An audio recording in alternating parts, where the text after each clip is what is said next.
गिरगिट किसी बड़े खेल को अंजाम देने की कोशिश कर रहा है सुल्तान। उसके इरादे बेहद खतरनाक और तबाही याफ्ता है। वो सिर्फ कृष्ण देवराव को ही नहीं बल्कि पूरे विजयनगर को तबाह कर देना चाहता है। वो कोई बड़ा खेल खेलने वाला है।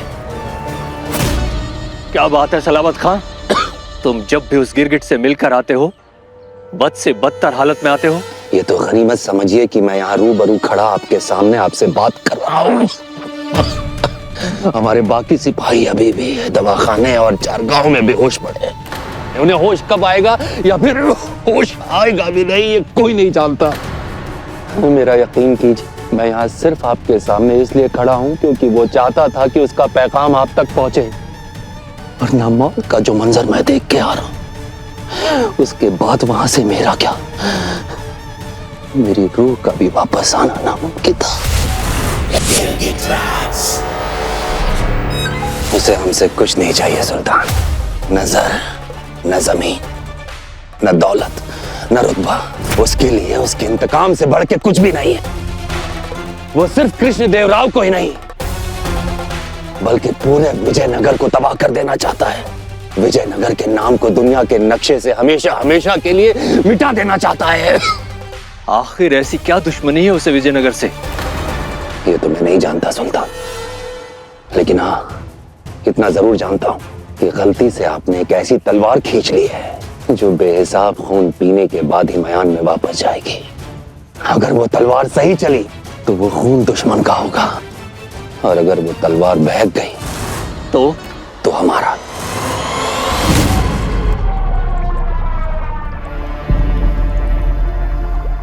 सब क्या हुआ होगा इसके साथ जो ये हैवान इतना घृणित प्रतिशोध लेना चाहता है विजयनगर से।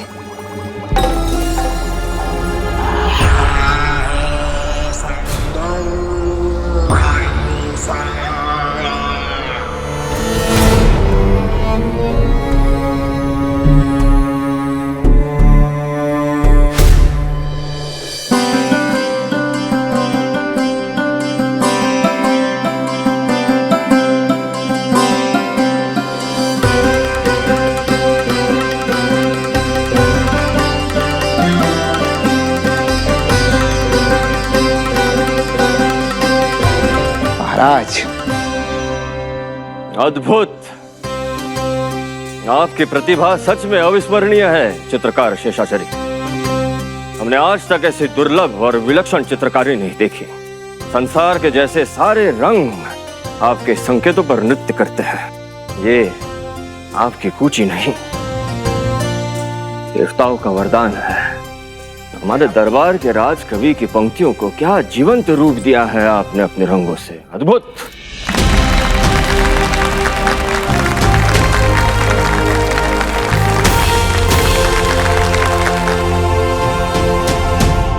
धन्यवाद महाराज। पर सच कहूं महाराज, मैंने कोई कमाल नहीं किया है। आपके राजकवि श्रीमान प्रभुता देव की कविता थी ही इतनी सरल, इतनी सीधी कि महाराज मैं क्या, कोई साधारण सा चित्रकार भी बिना किसी परिश्रम के उसका चित्र यहाँ पर चित्रपट पर उकेर सकता था। अब देखिए, चांदनी रात में नहाई स्वप्न सुंदरी मुस्काई। आहा, चांदनी रात में नहाई स्वप्न सुंदरी मुस्काई। अब आप ही बताएं महाराज, इतने सरल शब्दों में रंग भरना भला कौन सा कठिन कार्य है? ना रंगों को चुनौती, ना भाव में गहराई। क्षमा कीजिए कविराज।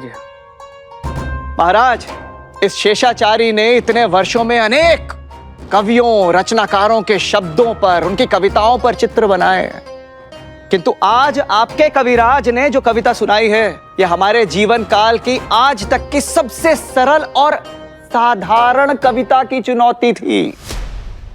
महाराज, सत्य तो यह है कि विजयनगर के कला रत्न जैसे बड़े सम्मान की चुनौती के लिए महाराज को किसी सक्षम, योग्य दावेदार कवि को चुनना चाहिए था, और तब आनंद आता विजयनगर के कला रत्न का पुरस्कार प्राप्त करने का।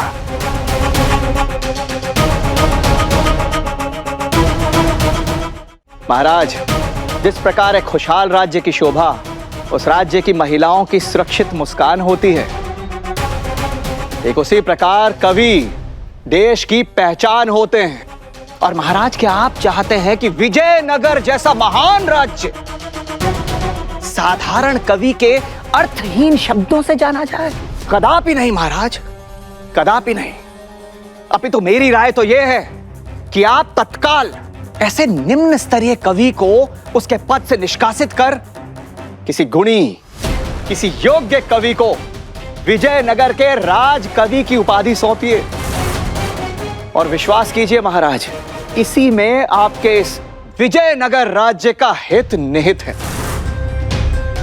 क्षमा करें महान चित्रकार शेषाचरी महोदय, किंतु आपको नहीं लगता कि आप अतिथि शब्द की मर्यादा भंग कर रहे हैं? यदि कोई सेवक अयोग्य होता है तो उसमें उसकी स्वामी की भी अयोग्यता होती है, जिसमें एक योग्य सेवक को रखने की योग्यता नहीं होती।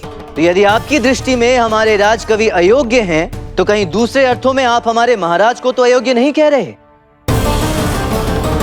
जिनमें सही और सच्ची कला को देखने की परख नहीं, जिन्होंने ऐसे ही किसी को भी राजकवि के रूप में अपने दरबार में सबसे प्रतिष्ठित पद का गौरव सौंप दिया।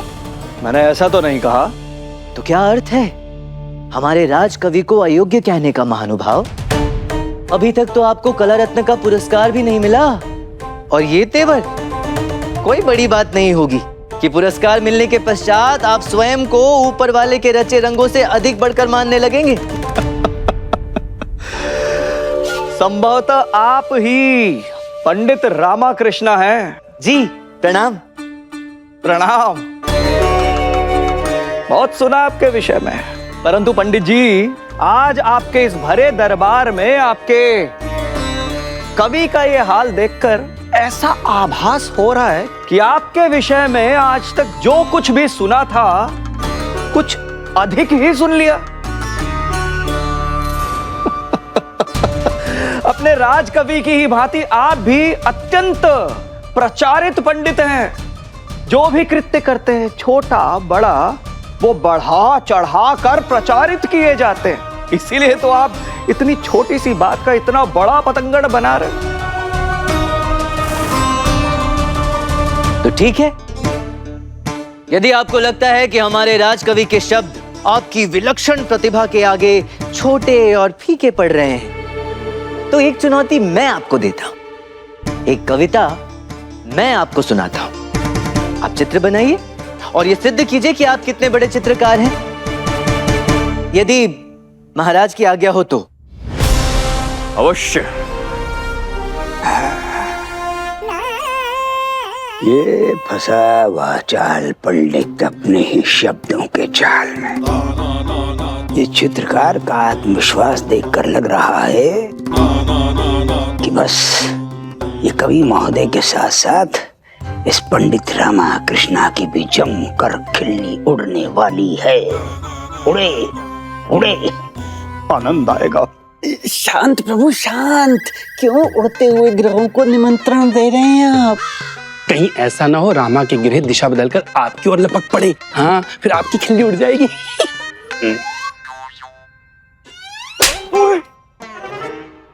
क्षमा कीजिए महाराज, किंतु ऐसा प्रतीत हो रहा है कि आपके इस दरबार में हर कोई कवि बना घूम रहा है। ठीक है, फिर प्रतीक्षा किस बात की पंडित रामाकृष्णा? सुनाइए आपकी कविता, सुनाइए। परंतु विश्वास रखिए, आपकी कविता पूर्ण होने से पूर्व ही उस कविता का चित्र शेषाचारी द्वारा इस चित्रपट पर अंकित हो चुका होगा।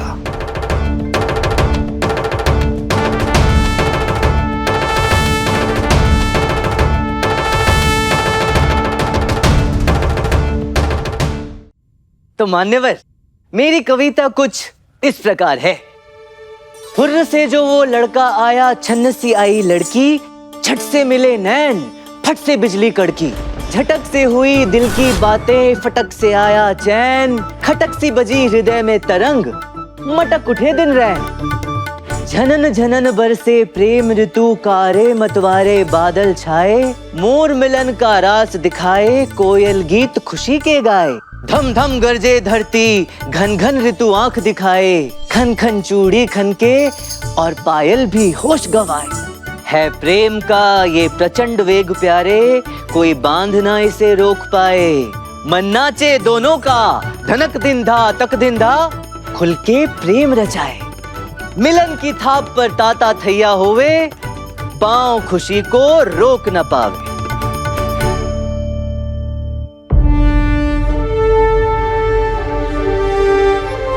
महाराज,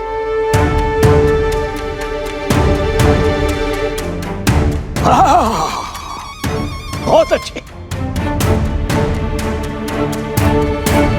मान्यवर, ये तो अधूरी है।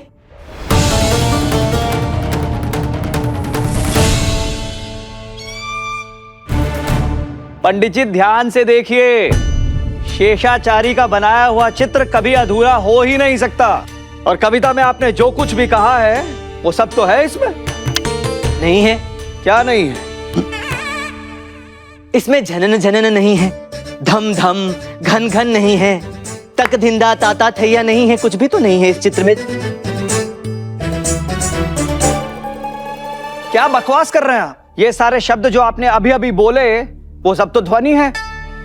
और महाराज, ध्वनि के चित्र थोड़ी बनाए जा सकते हैं। वही तो महाराज, वही तो चुनौती थी। महान चित्रकार शेषाचरी के विलक्षण प्रतिभा की परीक्षा। बाकी के शेष शब्द तो साधारण से थे, उस पर तो कोई भी साधारण सा चित्रकार चित्र बना सकता है, क्यों महोदय?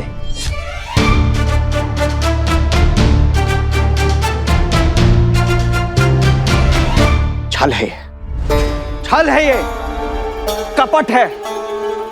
महाराज, हरे दरबार में मुझे यहां बुलाकर मेरा अपमान करने का प्रपंच रचा है पंडित रामकृष्ण ने। ये सभी शब्द जो इन्होंने अभी अभी कहे हैं वो मात्र ध्वनि है, और इस समस्त संसार में कोई भी व्यक्ति ध्वनि का चित्र बना ही नहीं सकता। यह शेषाचारी का दावा है। ध्वनि पर चित्र बनाने के लिए शब्दों की आवश्यकता होती है पंडित रामकृष्ण। असली अर्थपूर्ण शब्द, ऐसे शब्द जिनका कोई मतलब हो, भाव हो, परिकल्पना हो। तो ठीक है, यदि ऐसा है महाराज तो ऐसा ही सही। चलिए चित्रकार महोदय, मैं एक अवसर आपको और देता हूं, एक कविता और सुनाता हूं, किंतु इस बार ध्यान से सुनिएगा, क्योंकि उसके एक एक शब्द में गहरा अर्थ भी है और भाव भी। बनाइए चित्र।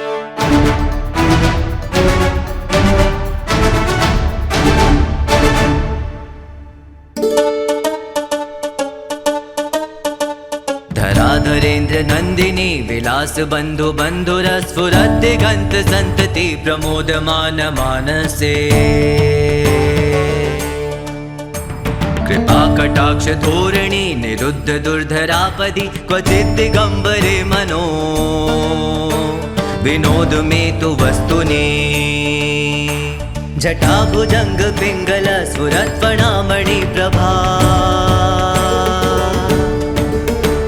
कदम्ब कुंकुम द्रव प्रलिप्त दिग्वधू मुखे, मदान्ध सिंधुर स्फुरत् उत्तरीय मेदुरे, मनोविनोदमद्भुतम् बिभर्तु भूत भर्तरी। ओम नमो शिवाय,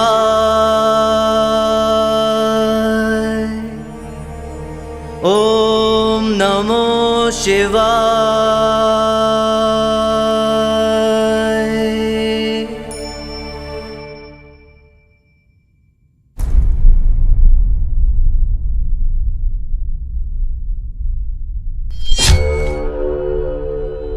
क्या हुआ मान्यवर? महान चित्रकार शेषाचरी की कूची कैसे कांप उठी? आपके चित्रपट के साथ साथ आपके चेहरे के रंग भी उड़ गए। ये तो कम से कम आपको बना ही लेना चाहिए था। इसके तो सार में ही अर्थ था। ये भी नहीं बना आपसे।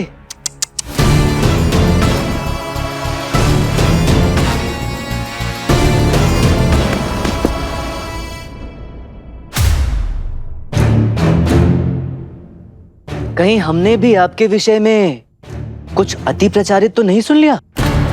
क्योंकि उतने महान और विलक्षण तो आप भी नहीं, ना ही आप ईश्वर की स्तुति के छंदों को अपने रंगों में परिभाषित कर पाए, ना ही सरल शब्दों के गहरे भावों को समझ पाए। तो फिर किस बात का इतना अहंकार चित्रकार महोदय? हाँ, आप तो हमारे कविराज से भी कहीं अधिक सामान्य, अर्थहीन और औसत निकले। याद रखिए, गुण नहीं तो रूप व्यर्थ, भूख नहीं तो भोजन व्यर्थ, सदुपयोग नहीं तो धन व्यर्थ, साहस नहीं तो तलवार व्यर्थ, परोपकार नहीं तो मनुष्य व्यर्थ, श्रद्धा नहीं तो पूजा व्यर्थ, अर्थ नहीं तो शब्द व्यर्थ, प्रेम नहीं तो जीवन व्यर्थ, बुद्धि नहीं तो ज्ञान व्यर्थ, और विनम्रता नहीं तो विद्या व्यर्थ। सच कहूं तो मुझे आप पर क्रोध नहीं, दया आ रही है, क्योंकि एक अहंकारी से बड़ा मूर्ख इस पूरे संसार में और कोई नहीं होता। प्रतिभा और अहंकार साथ में कभी रह ही नहीं सकते, और खोखली प्रतिभाएं सदैव तेज हवाएं उड़ाकर ले जाती हैं चित्रकार महोदय। इसलिए यदि उसकी नेमत चाहिए तो स्वयं को निर्मल रखिए, क्योंकि कटोरे तो वही भरे जाते हैं जो खाली होते हैं। हम भी यही कह रहे हैं महाराज। जी हाँ महाराज, जो कलाकार दूसरे कलाकार की कला का सम्मान नहीं कर सकता, वो स्वयं कलाकार कहलाने योग्य नहीं है महाराज। हमें देखिए ना महाराज, हमने आज तक कभी भी अपनी प्रतिभा का किसी भी तरह का कोई भी अहंकार नहीं किया, है ना महाराज? मनी, कौन सी प्रतिभा? और ऐसे अपराध के लिए दंड तो मिलना ही चाहिए, ताकि कभी कोई और कलाकार अपने अहंकार के चलते किसी दूसरे कलाकार का अपमान न कर सके। सुना था बड़े उच्च कोटि के कलाकार हैं आप। खेद है कि कलाकार तो क्या, हमने अपने जीवन में आप जैसा निम्न स्तरीय इंसान तक नहीं देखा। बड़ा अहंकार है ना आपको अपनी कला पर, अपने इन दो हाथों पर। कैसा रहेगा अगर आपके यही दो हाथ काट कर फेंक दिए जाए? न रहेगा कारण, न रहेगा अहंकार। क्या कहते हैं महान चित्रकार शेषाचरी? हस्तक्षेप के लिए क्षमा करें महाराज, किंतु जो चीज भगवान ने स्वयं इन्हें दी है, इनसे वापस लेने वाले हम कौन होते हैं? मैंने कहा ना महाराज, अहंकार और प्रतिभा सदैव से शत्रु रहे हैं, दोनों एक साथ रह ही नहीं सकते। और इनके आज के इस अहंकारी आचरण के पश्चात तो कला भी इनके पास कहां टिकने वाली है। तो ये पाप हम अपने सर पर क्यों ले महाराज? पर अपराध तो इनसे हुआ है ना पंडित रामकृष्ण, हमारे कविराज का अपमान किया है इन्होंने, दंड तो इन्हें मिलना ही चाहिए। अवश्य महाराज, यदि आपकी आज्ञा हो तो मैं कुछ सुझाऊं महाराज? अवश्य। मेरे विचार से 3 वर्षों के लिए हमें इनकी चित्रकारी पर अंकुश लगा देना चाहिए महाराज। 3 वर्षों तक ये चित्र नहीं बना पाएंगे। 3 वर्षों तक अपनी किसी भी कला की कोई भी प्रदर्शनी नहीं कर पाएंगे। 3 वर्षों तक कला से संबंधित कोई भी सामग्री खरीद नहीं पाएंगे। 3 वर्षों के लिए इनका अभिमान इनसे छीन लिया जाए। संभवतः उसके पश्चात ईश्वर के दिए इस वरदान का मूल्य इन्हें समझ में आए। उचित है। जहां जहां जिस जिस राज्य में इन्होंने अपनी कला प्रदर्शनी या इस तरह की चुनौतियों का आयोजन किया है, वहां इनसे पहले यहां हुई घटनाक्रम, उनकी हार की सूचना अवश्य पहुंचाई जाए, ताकि लोगों को भी पता चले कि विजयनगर में इनकी कला को क्यों प्रतिबंधित किया गया है और एक अहंकारी कलाकार के साथ कैसे पेश आना चाहिए। इन्हें अभी राज्य की सीमा से बाहर छोड़ा जाए। आप जा सकते हैं चित्रकार शेषाचरी।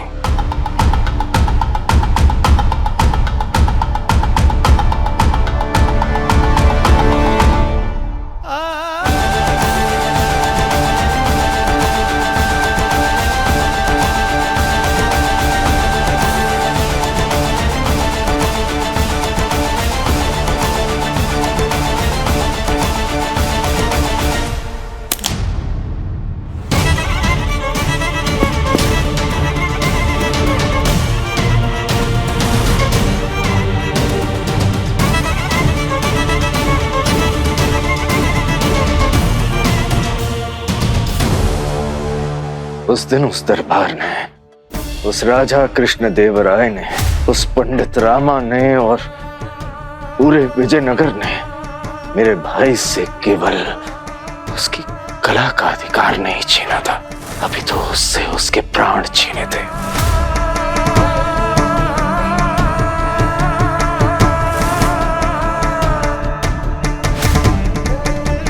रंग प्राण, गूंजियां सांसें और चित्रपट आत्मा थे उनके। इसके अलावा उस बेचारे का अस्तित्व ही क्या था? पंडित रामा को मेरे भाई के अपमान का ऋण चुकाना था। वो तो नहीं रहा, किंतु उसका परिवार तो है, कृष्णदेवराय तो है, विजयनगर तो है। वो चुकाएंगे उसका ऋण, उन्हें देना होगा मेरी पीड़ा का हिसाब।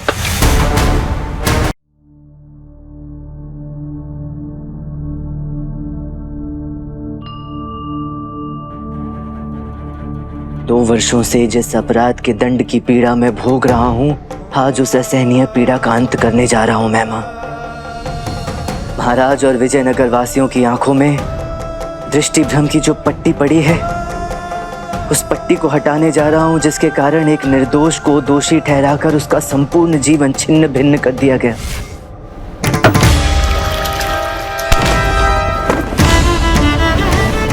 पंडित रामकृष्ण, भविष्य में विजयनगर की पवित्र भूमि पर आपको सोने का कोई अधिकार नहीं होगा। जब तक जीवित है, विजयनगर की धरती पर कदम रखने का दुस्साहस मत कीजिएगा। हम महाराज कृष्णदेव राय आपको अभी इसी समय विजयनगर से हमेशा के लिए निष्कासित करते हैं। चले जाइए यहां से। आज के बाद हम आपका ये चेहरा कभी नहीं देखना चाहेंगे, कभी नहीं देखना चाहेंगे। आज महाराज की आंखों में स्वयं के लिए मैं वही प्रेम, वही सम्मान, वही प्रतिष्ठा देखना चाहता हूं जो पहले हुआ करती थी। आज आपके रामा का पुनर्जन्म होगा मां। शक्ति देना मुझे, शक्ति देना मां। गुरुवर की समस्या तो कल रात्रि ही हल हो गई थी। अब ये जो नई अड़चन यहाँ आ गई है, अम्मा और शारदा, उन दोनों को संभाल लेना मां। कहीं उनके कारण कोई नई गड़बड़ शुरू ना हो जाए। रक्षा करना मां, रक्षा करना। तुम ताली संभालो, हम स्वयं को संभालता है। आई ऐसे अकड़ के क्या खड़ा है? कमर लचक गया या कोई दाव लगा है? कैसा बात करता है लक्ष्मी? और दाव लगाना तो हम कब का छोड़ दिया जी। और हम थोड़ा अपना वो कमर को सीधा करता ऐसे। इन लोगों का तो चलता ही रहेगा। निकलना चाहिए, अम्मा शारदा को रोकना है। चल चल निकल। और तुम किधर जाता? हाँ, वो मैं वो क्या क्या क्या मैं वो पूजा का प्रसाद खाए बिना तुम किधर जाता? और वैसे भी आज तो पूरा भोग बना है और बहुत सारे स्वादिष्ट व्यंजन भी बनाए, तुम खाकर जाओ।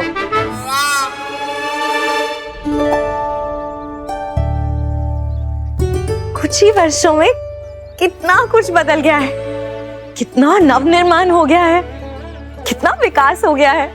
तू भूल रही है जिसके लिए हम यहाँ आए हैं। तेरा पति, मेरा पुत्र, तू उसे भूल रही है।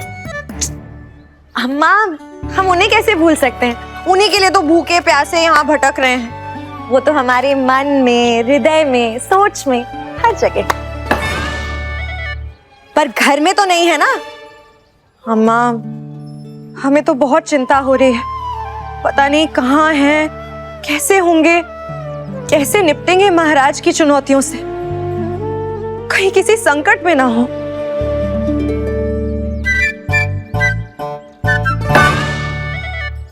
वही तो, अगर विश्वास है तो चिंता कैसी, और अगर चिंता है तो विश्वास कैसा?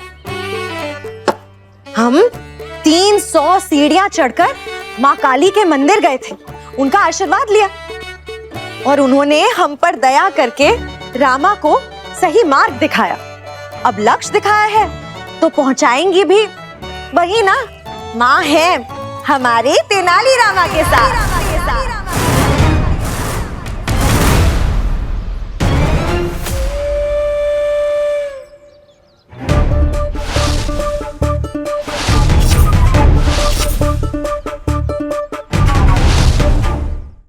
राजाओं के राजा, महान शासक, महाशक्तिशाली राजा श्री कृष्ण देवराय दरबार में पधार रहे हैं। महाराज की जय, महाराज की जय, महाराज की जय, महाराज की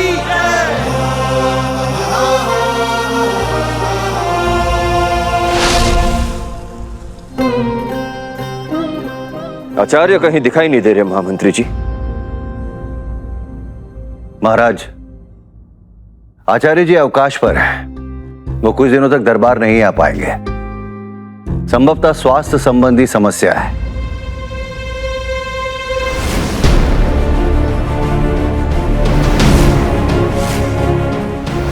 आश्चर्य है, कल तो किसी को पीठ पे उठाए घूम रहे थे और आज अचानक स्वास्थ्य खराब हो गया। अजीब बात है। आज अचानक अस्वस्थ कैसे हो गए? स्वास्थ्य है महाराज, कुछ कहा नहीं जा सकता। और हमारे सुरक्षा तंत्र का सुरक्षा प्रबंध, वो तो ठीक से कार्य कर रहा है ना? बिल्कुल महाराज, सारे सार्वजनिक और खुफिया तंत्र पूरी तरह से सक्रिय हैं और अपना कार्य पूर्ण दक्षता से कर रहे हैं। सुनकर अच्छा लगा महामंत्री जी।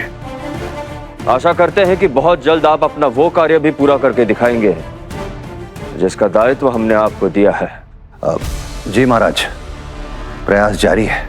हम जानते हैं आपका आश्वासन ही आपका वचन है। प्रतीक्षा रहेगी आपके आश्वासन को वास्तविक रूप में परिवर्तित होता देखने की। सभा आरंभ की जाए। अम्मा उठा लो, क्या उठा लो? अम्मा शपथ उठा लो। इन्हें देखकर ऐसा लग रहा है कि कोई गड़बड़ है।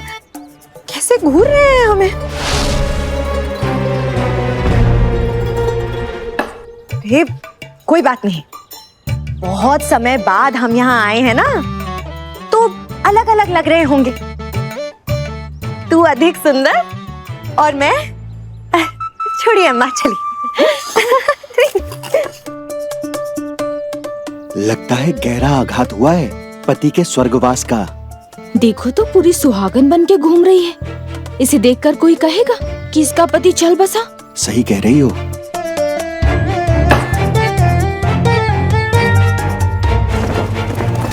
आगे आगे, ये प्रतिष्ठान आपके लिए बंद है। क्यों?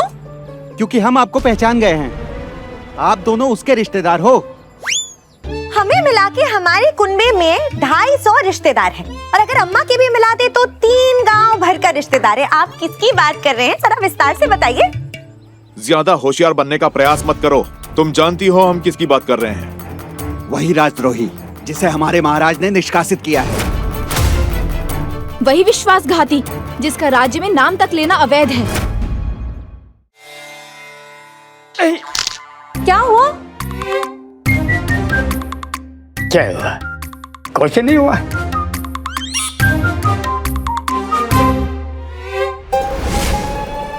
पूरा शरीर काली बर्तन की तरह कड़कड़ कड़कड़ करता है। इसके दाव ने हमारा पूरा शरीर दुखाया। अब खाऊं कैसा? और इसको देखो कैसा राक्षस की तरह भोजन करता है। पक्का सब ठीक है ना स्वामी? मुझे तुम्हारे किसी बुरे दाव का बुरा परिणाम क्यों लगता है? नहीं खरीदना तुम लोगों से कुछ भी। बंद रखो अपनी प्रतिष्ठान। विजयनगर में और भी प्रतिष्ठान है, हमें जो लेना है हम वहां से ले लेंगे। चल शारदा। हाँ माँ।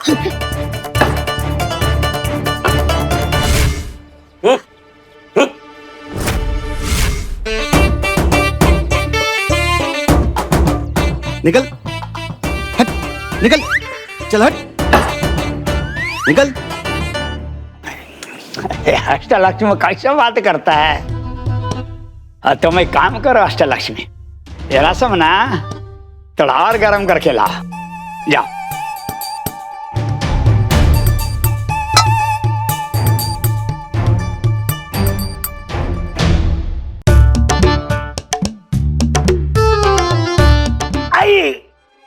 आई अम्मा, छोड़ेंगे नहीं, खाएंगा। क्या कर रहे हैं ना? आजा।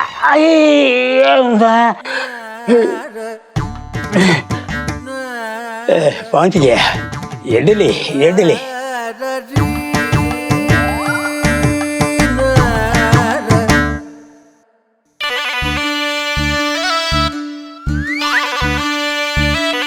इतना कठिन हो रहा है ये भोजन खाना? अरे रुको, तुम्हारा भोजन का बात नहीं करता, हम तो अपना शरीर का दुर्गति की बात करता। और क्यों हुई ये दुर्गति? कहीं ये अन्ना मेरा नाम ना ले ले और कहीं ये देवी मुझे निकाल ना दे यहाँ से। बस एक आखिरी दांव, आज कोई अड़चन नहीं। इस गधा से पूछो, ये लगाया दाव हमारा, ये हमारा पूरा शरीर सूखे पुराने चप्पर की तरह कड़कड़ाता, फड़फड़ाता, लड़खड़ाता, कड़क। आई मालूम था मेरे को, मालूम था फिर से कोई दाव का चक्कर है, तभी तुम ये आड़ा टेढ़ा करता। तुम कभी सुधरने नहीं वाला। वो कुत्ते की दुम होती ना जो सीधा कभी नहीं होता।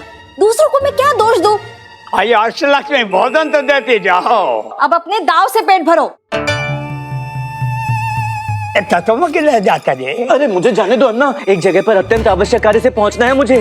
ना, तुमको क्या लगता हम तुमको इतना आसानी से छोड़ेगा? दाव लगा लो।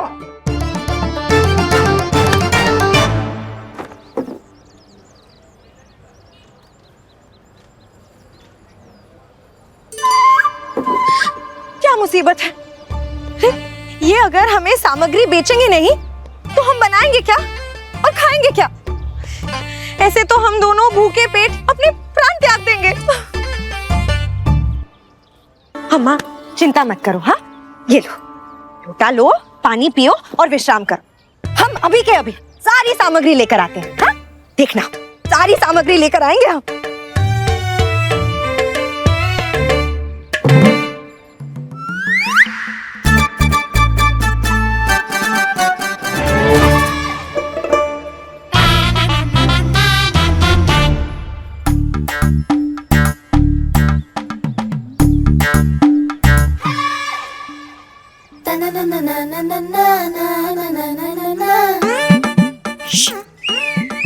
कहाँ जा रही हो? बचाओ, इन्हीं का घर और बैलगाड़ी बेचकर हमने दूध और जलेबी खाई थी। पकड़े गए ना तो दूध में जलेबी की तरह घोल के खा जाएगी ये। पर इसके लिए तो कुछ करना पड़ेगा ना। ठीक है, तो अब मैं इस परिस्थिति से अपने तरीके से निपटती हूँ। पर कैसे कैसे? ऐसे कि चोरी भी ना करनी पड़े और इस पापी पेट की भूख भी मिट जाए। देखो और सीखो।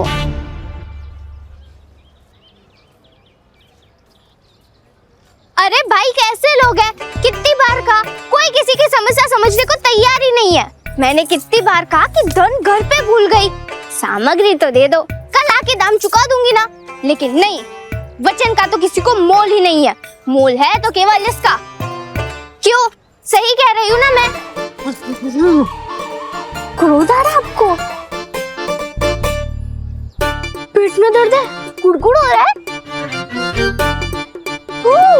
भूख लगी है ना आपको? धन है, मुद्राएं कुछ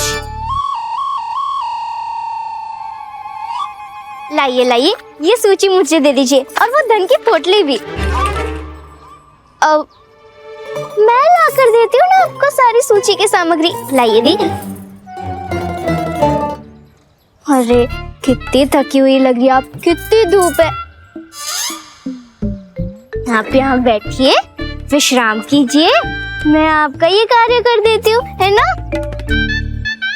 और हाँ, इससे पहले आप ये सोचे कि ये सब मैं आपके लिए निःशुल्क करूंगी, तो पहले ही बता दूं, मैं इतनी भी अच्छी या बच्ची नहीं हूँ। शुल्क तो लगेगा इन सब का। कैसा शुल्क?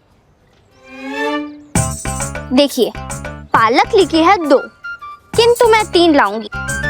1 मेरी, 2 आपकी, 2 आपकी। ऐसे ही सूची में जितनी भी सामग्री लिखी है सब में मेरा थोड़ा थोड़ा तो हिस्सा होगा। बोलिए, मंजूर है? बस इतना ही। अब इससे ज्यादा क्या लूटूं मैं आपको? अब मतलब आप इतनी बड़ी है, आपका पेट भी बड़ा है, मैं तो इतनी छोटी सी हूँ, मेरा भी पेट छोटा होगा ना बहन। अब आप इतनी थकी हुई लग रही है, किसी की व्यवस्था का इतना भी लाभ नहीं उठाना चाहिए ना, बहुत लगता है। लाइए, लीजिए धन सामग्री लाने के लिए। लाइए लाइए।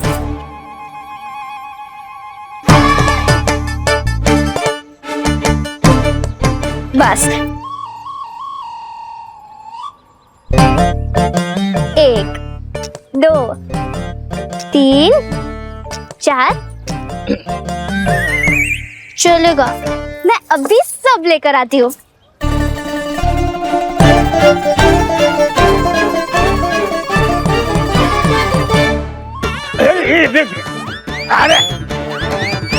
अरे काम करने का नहीं, सेवा काल से निकाल देगा।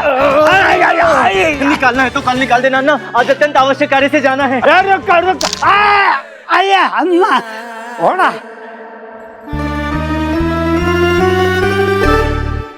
क्या है ये?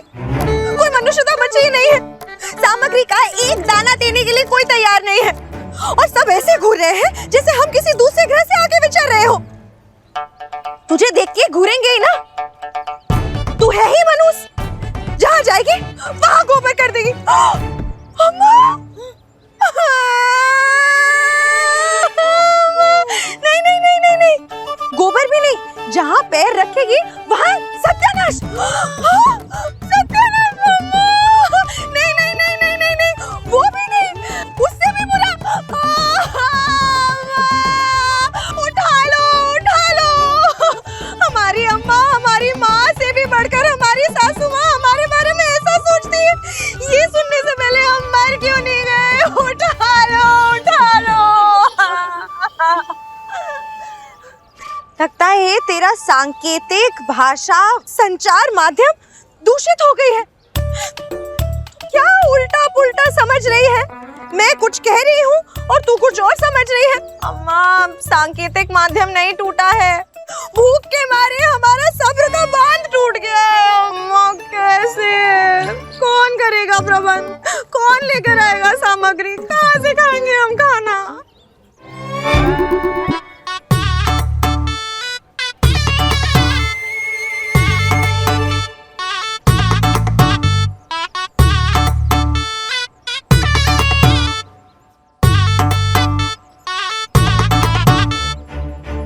उठा लो, हमें स्वप्न से उठा लो। हमारे सामने साक्षात अन्नपूर्णा देवी खड़ी है, वो भी एकदम अबोध प्यारी बच्ची के रूप में। जय माँ। तथास्तु, किंतु थोड़ी तो लज्जा करो, इतनी छोटी सी प्यारी सी बच्ची इतना सारा सामान लेकर खड़ी है, आकर सहायता करने के बजाय खड़ी खड़ी मुस्कुरा रही हो। अरे आओ, सहायता करो। इतनी भी अबोध नहीं है। क्या? कुछ नहीं, हाँ सहायता करते हैं। ला, ये भी ले लो।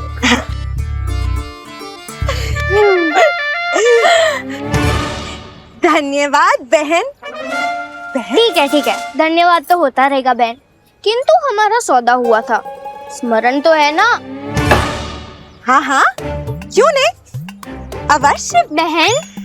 ठीक है, चलो सब्जियां बांट लेते हैं।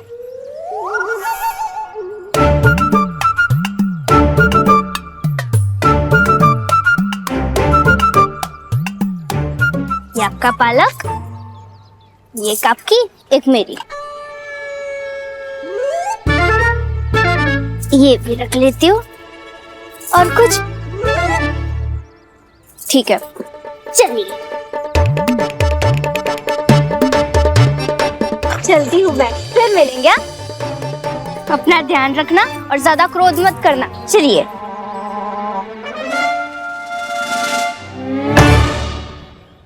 देख क्या रही है बहन मेरी प्यारी शारदा? चल सामान उठा और चल। हाँ माँ।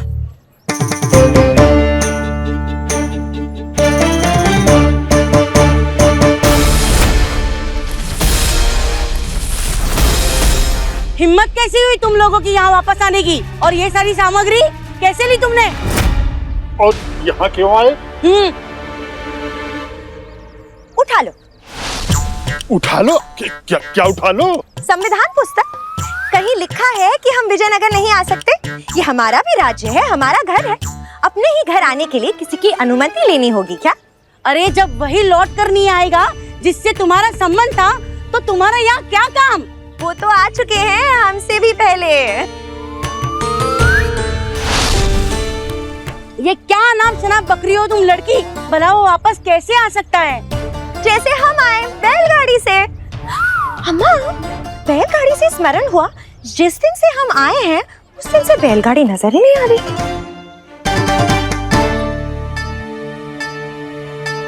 अरे अरे अरे, वो कैसे आ सकता है बैलगाड़ी से?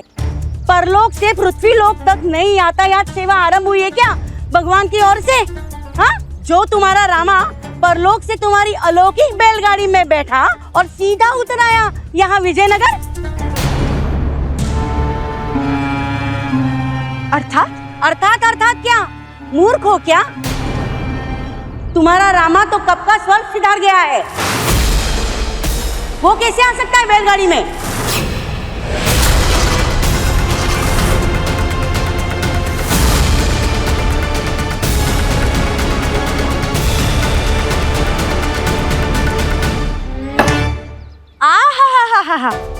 क्या कहने, क्या उपहार दिया है आप सबने मेरे पुत्र की सेवा, समर्पण और कर्तव्य निष्ठा का। क्या कुछ नहीं किया। मेरे रामा ने इस देश, इस राज्य और आप सबके लिए एक छोटा सा मिथ्या बोध क्या हो गया? आप सबके लिए मर गया मेरा रामा। अरे भाई, मरने वाले तो सबके लिए मरते हैं ना। पंडित रामा मर चुके हैं, वो तो कब का स्वर्ग सिधार चुके हैं।